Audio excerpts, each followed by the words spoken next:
আজ থেকে মাঠে গড়াচ্ছে বিপিএল ফুটবলের নতুন মৌসুম। উদ্বোধনী দিনে মাঠ মাতাবে গেল 5 আসরের চ্যাম্পিয়ন বসুন্ধরা কিংস। তাদের প্রতিপক্ষ চট্টগ্রাম আবাহনী। জয় দিয়ে মৌসুম শুরু করতে চায় বসুন্ধরা কিংস।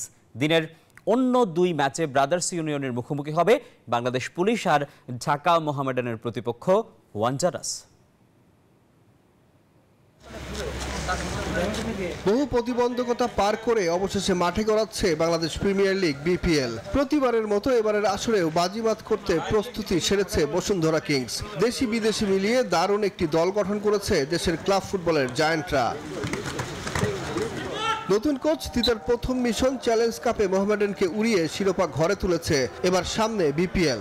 সহকারী কোচ রক্সি বলছেন, জয় দিয়ে মিশন শুরু করতে চায় তার দল। লিগের প্রথম খেলা শুরু করতে হলে আপনাকে একটা ভালো স্টার্ট দরকার, তো সেই দিক থেকে আসলে টিম ওয়ার্ক হলো একটা বড় ব্যাপার।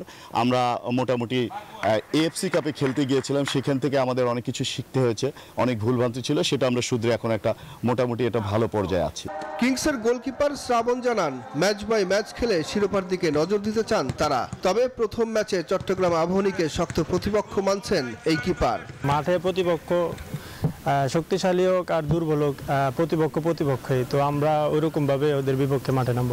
বসুন্ধরা কিংস আরেনায় বিকেল 5:30টায় চট্টগ্রাম আবাহনীর বিপক্ষে লড়াইয়ে নামবে বসুন্ধরা কিংস। সুখন সরকার, নিউজ 24, ঢাকা।